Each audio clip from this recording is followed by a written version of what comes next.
नमस्कार सभी को। तो देखिए यहाँ पर हम लोग क्लास 11th केमिस्ट्री के चैप्टर नंबर 8 या जो भी चैप्टर है उसके एमसीक्यूज डिस्कस करेंगे, जो कि चैप्टर है उसका नाम है रिडॉक्स रिएक्शंस। तो 50 एमसीक्यूज होने वाले हैं, बाइलिंगुअल लेके आए, हिंदी और इंग्लिश दोनों में ही होंगे। तो पहला क्वेश्चन कह रहा है रिडॉक्स रिएक्शन इन्वॉल्व्स। तो रिडॉक्स रिएक्शन जो है इसमें क्या क्या चीजें होती हैं, तो नाम से पता चल रहा है इसमें रेड मतलब रिडक्शन होगा और ऑक्स मतलब ऑक्सीडेशन भी होगा। तो दोनों ही चीजें इसमें होती हैं रिडॉक्स रिएक्शन में, तो both oxidation and reduction is the correct answer. Next question पे आएंगे, अगला सवाल देखेंगे। अगले सवाल में देखिए क्या कहा गया। क्वेश्चन नंबर 2 है ऑक्सीडेशन इज डिफाइंड एज। अब देखिए ऑक्सीडेशन का मतलब क्या होता है, तो ऑक्सीडेशन का मतलब होता है एडिशन ऑफ ऑक्सीजन। तो एडिशन ऑफ ऑक्सीजन होता है, तो ऑक्सीजन ऐड हो रही है, इसका मतलब क्या हो रहा है, लॉस ऑफ इलेक्ट्रॉन भी इसको कह सकते हैं। तो गेन ऑफ प्रोटॉन भी इसको कहते हैं ऑक्सीडेशन को। ठीक है, गेन ऑफ प्रोटॉन भी कहा जा सकता है, या इसको क्या बोलेंगे, लॉस ऑफ इलेक्ट्रॉन बोलेंगे। ठीक है, अब अगर मान लीजिए आपसे पूछा था कि गेन, तो देखिए इसको कहते तो गेन ऑफ प्रोटॉन भी है, लेकिन अगर मेनली एक ही ऑप्शन पूछा जाए कि क्या कहा जाएगा, तो इसको loss of electron he mainly कहा जाएगा। तो बी ऑप्शन ही इसमें सही होगा। वैसे अगर दो ऑप्शन इसमें पूछे आते कौन से सही है, तो बी और सी दोनों ही सही हो जाता। Reduction is defined as, reduction का मतलब क्या होता है पूछा गया है, तो रिडक्शन का मतलब होता है गेन ऑफ इलेक्ट्रॉन्स।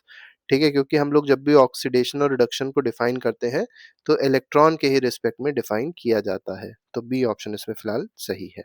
ठीक है, अब देखिए क्योंकि यहाँ पे रिडक्शन तो लॉस ऑफ ऑक्सीजन भी दे दिया गया है, तो ये भी हो सकता है, क्योंकि आपको पता है गेन ऑफ ऑक्सीजन क्या होता है, ऑक्सीडेशन होता है।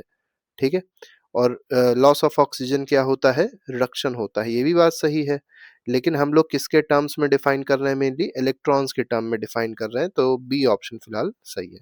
तो ये दोनों क्वेश्चन जो है ये इलेक्ट्रॉन्स के टर्म में पूछा गया है, ये बात याद रखिएगा, इलेक्ट्रॉन के टर्म्स में पूछा गया है ये।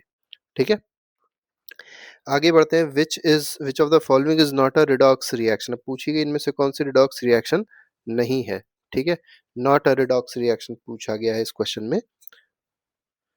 तो देखिए यहाँ पर बहुत ध्यान से समझना पड़ेगा। जैसे Zn है तो जिंक का आप देख सकते हैं ऑक्सीडेशन हो रहा है, कॉपर है तो 2 प्लस था, यहाँ Cu बचा तो यहाँ कॉपर का रिडक्शन हो गया Cu2 प्लस का। तो ये तो रिडॉक्स है। इसके बाद इसी तरीके से आप देखेंगे दूसरे केस में CuO से Cu बन रहा है, तो यहाँ पे भी क्या है, रिडक्शन हो रहा है, और यहाँ पे क्या हो रहा है, ऑक्सीडेशन हो रहा है। लेकिन सी के केस में अगर आप देखेंगे तो Ag पे जो अभी ऑक्सीडेशन नंबर दिखाई पड़ रहा है वो +1 दिखाई पड़ रहा है, क्योंकि NO3 पूरे पे -1 होता है। इसी तरीके से Na पे भी -1 दिखाई पड़ रहा है। यहाँ पे भी अगर Na पे देखेंगे तो -1 ही है, और यहाँ पर अगर Ag में देखें तो +1 ही है। तो मतलब ऑक्सीडेशन नंबर कोई चेंज ही नहीं हो रहा है। तो जब ऑक्सीडेशन नंबर कोई चेंज ही नहीं हुआ, तो इसको रिडॉक्स रिएक्शन में नहीं रखा जाएगा। अब यहाँ पर जो डी ऑप्शन है ये हाफ रिएक्शन है, कम से कम इसमें क्या हो रहा है, ऑक्सीडेशन तो हो ही रहा है। तो ये तो सेमी रिडॉक्स कह सकते हैं इसको, ऑक्सीडेशन तो बोला ही जा सकता है, मतलब कंप्लीटली रिडॉक्स नहीं बोलेंगे। लेकिन सबसे ज्यादा सही आंसर सी ऑप्शन इसमें हो जाएगा। ठीक है, ऑक्सीडेशन नंबर कॉन्सेप्ट पे आते हैं। Oxidation number of free element. अब कोई भी अगर ऐसा एलिमेंट है जो फ्रीली पाया जाता है एनवायरनमेंट में, जिसको फ्री एलिमेंट बोलते हैं, तो उसका ऑक्सीडेशन नंबर क्या होता है, ये इस क्वेश्चन में आपसे पूछा गया है। तो ये होता है 0। जैसे हीलियम है, नियॉन है, आर्गन है, क्रिप्टन है, जितने भी नोबल गैसेस हैं वो सभी क्या है, मेनली फ्री एलिमेंट है।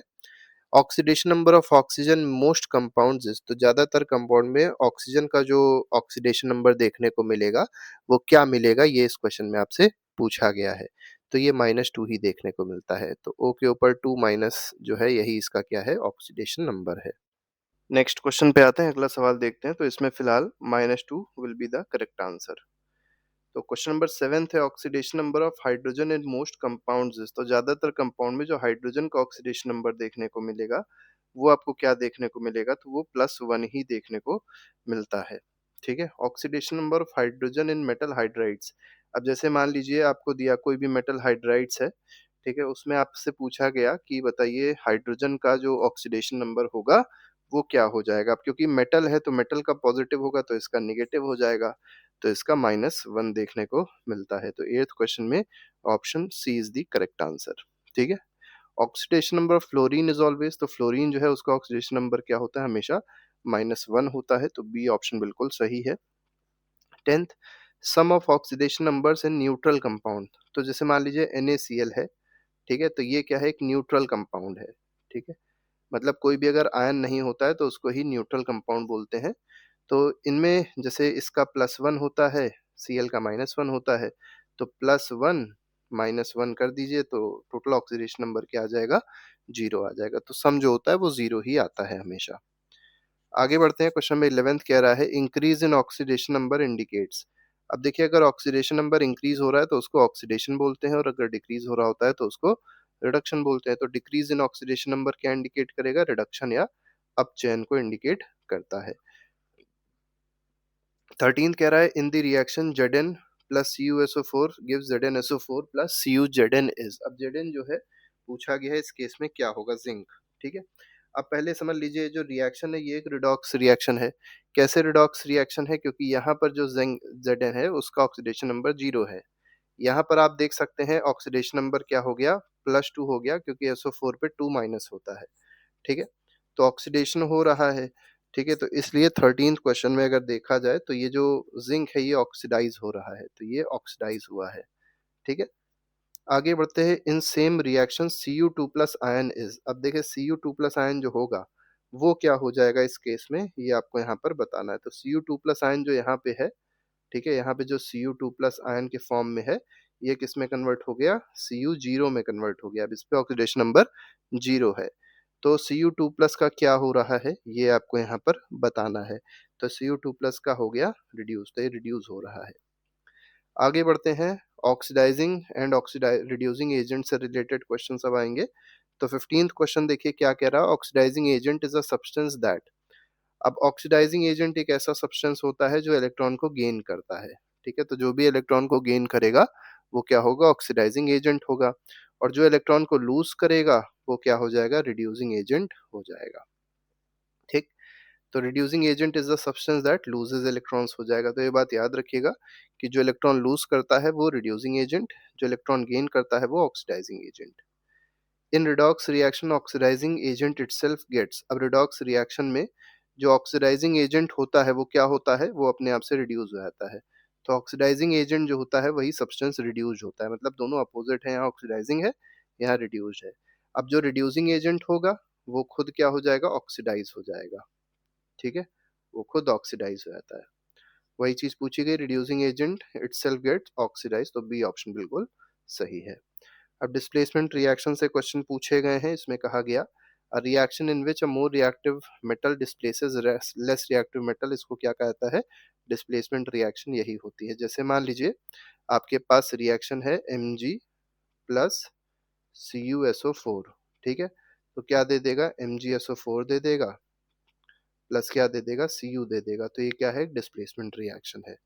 Which metal can displace copper from copper sulphate. अब कॉपर को कौन डिस्प्लेस कर सकता है? वही डिस्प्लेस कर सकता है जो कॉपर से ज्यादा रिएक्टिव हो, मोर रिएक्टिव हो। अब कॉपर से ज्यादा रिएक्टिव में से कौन सा है? जिंक है, तो जिंक ही केवल डिस्प्लेस कर सकता है। सिल्वर, गोल्ड और मरकरी इससे कम रिएक्टिव थे तो डिस्प्लेस नहीं कर सकते हैं। अब बैलेंसिंग कैसे करते हैं रिडॉक्स रिएक्शन की, उससे रिलेटेड क्वेश्चन अब आएंगे। Oxidation number method is use to. अब देखिए ऑक्सीडेशन नंबर मेथड यूज किया जाता है बैलेंस करने के लिए रिडॉक्स रिएक्शंस को, तो बी ऑप्शन सही है। while balancing the total increase in oxidation number equals। अब देखिए जितना भी इंक्रीज हो रहा होगा ऑक्सीडेशन नंबर में वो किसके इक्वल होना चाहिए? टोटल डिक्रीज के। ठीक है, तो total increase in oxidation number should be equal to total decrease in oxidation number. तो यहाँ पर ए ऑप्शन बिल्कुल सही है। In acidic medium balancing is done using. अब एसिडिक मीडियम में अगर आप देखेंगे तो बैलेंसिंग कैसे करी आती है? तो H2 और H प्लस के साथ बैलेंसिंग करी आती है। ठीक है, तो ये ऐड कर दिया जाता है एक तरफ, तो उससे बैलेंसिंग हो पाती है। बेसिक मीडियम के केस में बैलेंसिंग इज डन यूजिंग। तो बेसिक मीडियम के केस में जो बैलेंसिंग होती है उसमें क्या OH माइनस को देखा जाता है या H2O को देखा जाता है। ठीक है, वहां पे H प्लस को देखा जा रहा था, यहाँ पे OH माइनस को देखा जाता है। Type of redox reaction. अब टाइप ऑफ रिडॉक्स रिएक्शन में आपसे पूछा गया है। अब यहाँ पर क्वेश्चन है reaction in which same element is oxidize and reduce. तो जहां पर सेम एलिमेंट मतलब एक ही एलिमेंट है वही ऑक्सीडाइज हुआ और वही रिड्यूस हो गया, तो उसको क्या बोलते हैं? डिसप्रपोर्शनेशन, असंतुलन बोलते हैं ऐसी रिएक्शन को। Example of disproportionation reaction is, तो डिसप्रपोर्शनेशन रिएक्शन का एग्जाम्पल पूछा गया है आपसे, तो यहाँ पर H2O2 वाला एग्जाम्पल बिल्कुल सही है। H2 और O2 दे रहा है, तो ये हाइड्रोजन पेरोक्साइड है। ठीक है, तो ये किसका एग्जाम्पल है? डिसप्रपोर्शनेशन रिएक्शन का, क्योंकि यहाँ पर हाइड्रोजन पेरोक्साइड ऑक्सीडाइज भी हो रहा है और यही रिड्यूस भी हो रहा है। ठीक है, इलेक्ट्रोकेमिकल कंसेप्ट्स पे आते हैं। Redox reaction involves transfer of, अब रिडॉक्स रिएक्शन में किस चीज का ट्रांसफर इन्वॉल्व होता है? तो इलेक्ट्रॉन का, तो सी ऑप्शन बिल्कुल सही है। Rusting of iron is an example of, तो ये भी क्या है? तो रस्टिंग जो होती है कैसा एग्जांपल है, किसी कैसी रिएक्शन है? Oxidation reaction. रिडॉक्स ना बोल दिएगा, ये ऑक्सीडेशन रिएक्शन है। कोरोजन इज, अब कोरोजन कैसा चेंज है? केमिकल चेंज है, क्योंकि केमिकल प्रॉपर्टीज चेंज हो रही है, नया सब्सटेंस फॉर्म हो रहा है, न्यू सब्सटेंसेस फॉर्म। जहां पर न्यू सब्सटेंस फॉर्म होता है उस रिएक्शन को क्या बोलते हैं हम लोग? कोरोजन, मतलब उस रिएक्शन को हम लोग बोलते हैं केमिकल चेंज, उस चेंज को केमिकल चेंज बुलाएगा। Bleaching action of chlorine is due to, अब क्लोरीन में अगर आप देखेंगे तो ब्लीचिंग एक्शन होता है, तो ये किस वजह से होता है? ऑक्सीडेशन की वजह से होता है, तो बी ऑप्शन बिल्कुल सही है।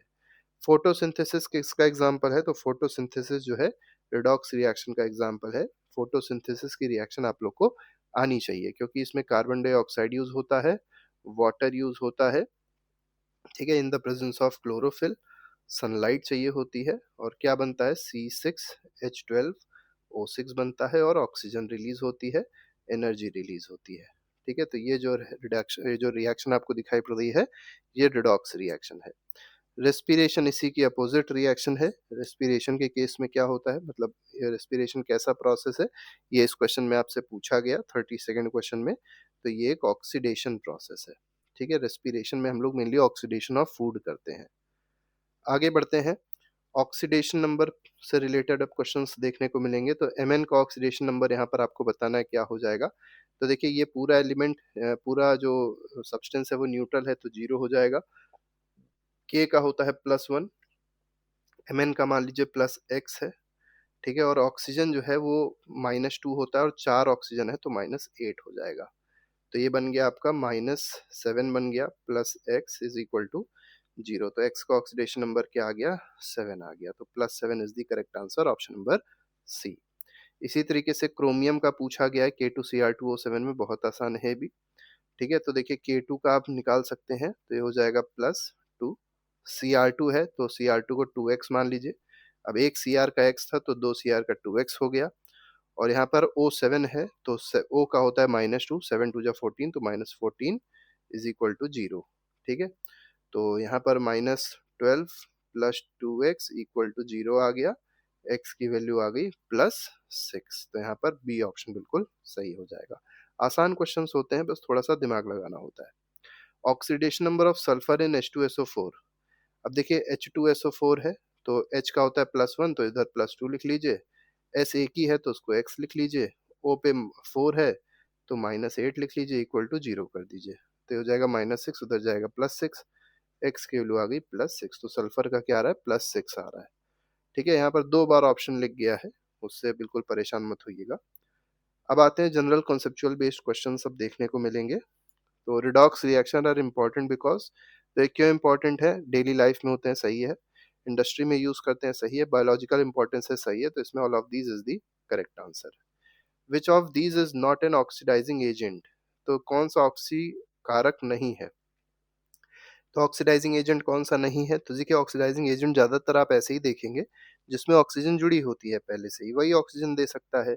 तो KMnO4 बहुत ही अच्छा ऑक्सीडाइजिंग एजेंट है, K2Cr2O7 भी है, हाइड्रोजन पर भी है।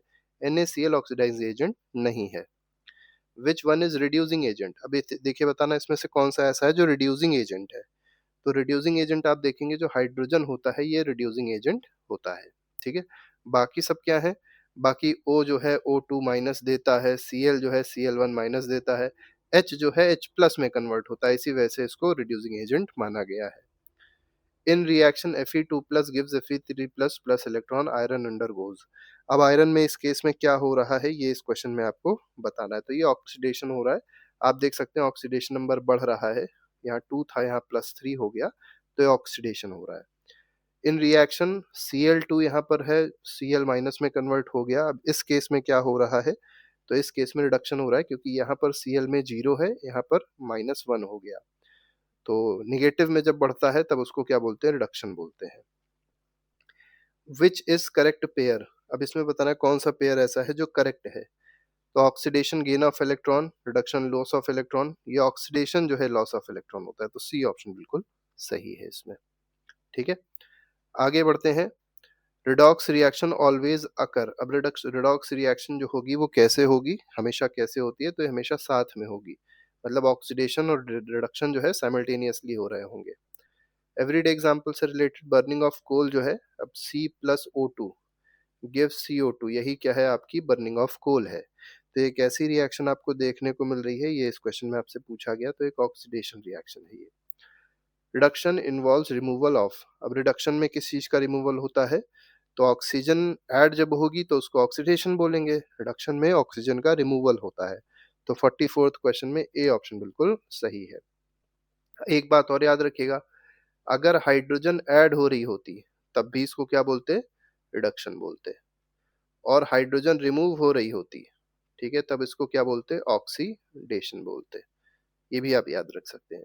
Which reaction shows oxidation and reduction together, दोनों चीजें किस में आ रही हैं, किस रिएक्शन में, तो ये रस्टिंग में भी होता है। हालांकि रस्टिंग जो है ज्यादातर ऑक्सीडेशन ही ले आता है, लेकिन दोनों चीजें इसमें होती हैं फिलहाल। कंबशन में भी होता है, रेस्पिरेशन में भी होता है, तो इसमें all of these is the correct answer. तो ये तीनों तीनों जो एग्जाम्पल है किसके एग्जाम्पल है, रिडॉक्स रिएक्शन के एग्जाम्पल है, ठीक है। आगे बढ़ते हैं, फाइनल अंडरस्टैंडिंग देखेंगे यहाँ पर, ऑक्सीडेशन नंबर हेल्प्स इन, अभी किस चीज में हेल्प करता है ये आपको इस क्वेश्चन में बताना है। तो रिडॉक्स रिएक्शन आइडेंटिफाई करने में बिल्कुल सही, बैलेंस करने में बिल्कुल सही है, फाइंडिंग एजेंट्स बिल्कुल सही है, तो इसमें all of these is the correct answer, सभी में ये हेल्प करेगा। Which is the strongest oxidizing agent among halogens, तो हेलोजन जो होते हैं क्लोरीन, ब्रोमीन, आयोडीन, फ्लोरीन, इनमें से स्ट्रॉन्गेस्ट ऑक्सीडाइजिंग एजेंट कौन सा है, ये बताना है आपको। तो फ्लोरीन जो है सबसे स्ट्रॉन्गेस्ट ऑक्सीडाइजिंग एजेंट होता है। Reducing power of metal increases, अब रिड्यूसिंग पावर जो होती है मेटल की कैसे इंक्रीज होती है, तो टॉप टू बॉटम में है रिड्यूसिंग पावर इंक्रीज होती है, मतलब ऊपर से नीचे आने पे रिड्यूसिंग पावर इंक्रीज होती है। ये आपने पीरियोडिक टेबल में भी पढ़ा होगा इस टॉपिक को। Which compound act as both oxidizing and reducing agent, तो कौन सा ऐसा कंपाउंड है जो ऑक्सीडाइजिंग एजेंट की तरह भी काम करेगा और रिड्यूसिंग एजेंट की तरह भी काम करेगा, तो ये हाइड्रोजन पेरोक्साइड है, H2O2। Study of redox reaction is important because, ठीक है, मतलब ये किस चीज के लिए इम्पोर्टेंट है, इलेक्ट्रोकेमिस्ट्री के लिए बिल्कुल ठीक, मेटलर्जी के लिए भी इम्पोर्टेंट है, बायोकेमिकल प्रोसेस के लिए भी इम्पोर्टेंट है, सभी के लिए इम्पोर्टेंट है, तो all of these is the correct answer. तो ये 50 एमसीक्यूज थे, इसके अलावा बाकी जो चैप्टर्स के एमसीक्यूज हैं वो प्लेलिस्ट में लगे हैं, जिसको आप जाके देख सकते हैं और अपना रिवीजन अच्छे से कर सकते हैं। अभी के लिए फिलहाल नहीं, thank you very much, goodbye, जय हिंद।